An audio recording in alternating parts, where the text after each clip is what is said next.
بسم اللہ الرحمن الرحیم۔ میں ہوں شعیب شاہین۔ میں آپ سے مخاطب ہوں میرے پیارے پاکستانیوں۔ آج جو پاکستان کی سچویشن چل رہی ہے اس کے حوالے سے میں آپ کو آگاہ کرنا چاہ رہا ہوں۔ جس طرح بنیادی انسانی حقوق کی معطلی چل رہی ہے، جس طرح میڈیا کے اوپر ظلم بربریت کا ماحول قائم کرنے کی کوشش ہو رہی ہے، یہ پچھلے 2 سال سے ہم سب نے دیکھا۔ ارشد شریف کے قتل کے بعد آج ہم دوبارہ دیکھ رہے ہیں کہ عمران ریاض کو پھر گرفتار کر لیا گیا اور اس کے ساتھ اسد طور کو بھی گرفتار کر لیا گیا۔ ان دونوں صحافیوں کی غلطی کیا ہے؟ صرف اس لیے کہ وہ سچ بولتے ہیں؟ اس لیے کہ آج اگر صحافی کوئی سچ بولے تو اس کے لیے زمین تنگ کر دی جائے گی۔ یہ قابل افسوس بات ہے۔ پاکستان میں اس طرح بنیادی انسانی حقوق کی معطلی یہ پاکستان کو پیچھے لے جانے کا مترادف ہے۔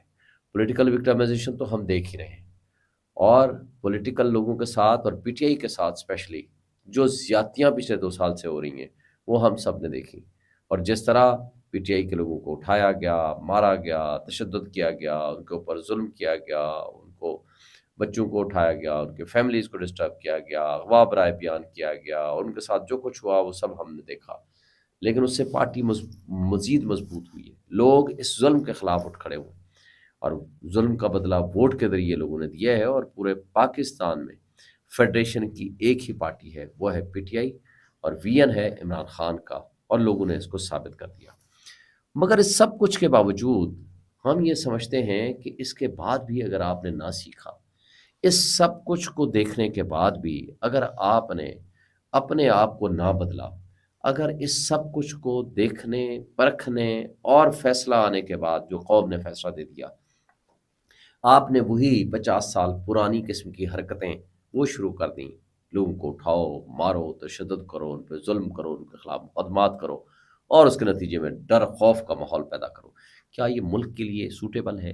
کیا یہ ملک کے لیے بینیفیشل ہے؟ یقیناً یہ نہیں ہے۔ تو اس لیے آج بھی وقت ہے کہ آپ مزید میڈیا پرسنز کی جو آپ نے لسٹیں بنا رکھی ہیں، خدا کے لیے اس سے باز آئیں، ان لوگوں کو رہا کریں۔ آپ نے جس طرح لوگوں کے اوپر ایک ڈر اور خوف کی فضا پیدا کرنے کی کوشش کی ہے، اس کا نقصان کیا ہوا ہے؟ آج قوم ایک عجیب قسم کی فرسٹریشن کا شکار ہے۔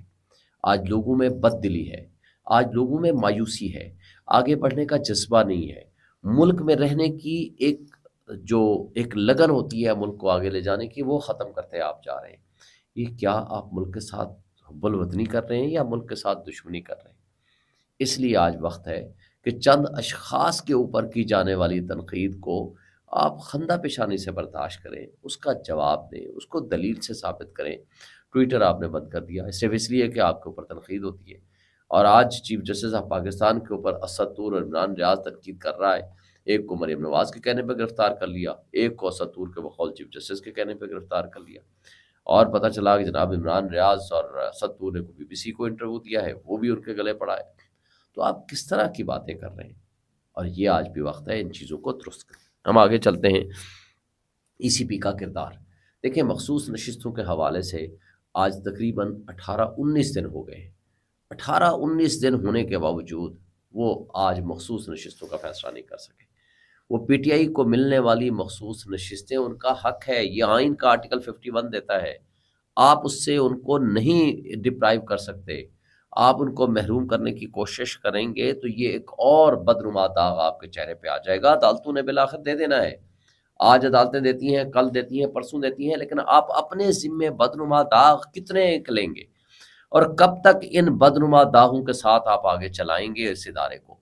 خدا کے لیے بس کریں۔ آپ کو ہمارے پی ٹی آئی کے الیکشن میں تو نقص نظر آ گئے تھے، جو آپ نے جرائم کی آماجگاہ بنایا ہوا ہے الیکشن کمیشن کو، قابل افسوس سے کہنا پڑتا ہے آپ ایسا نہ کریں۔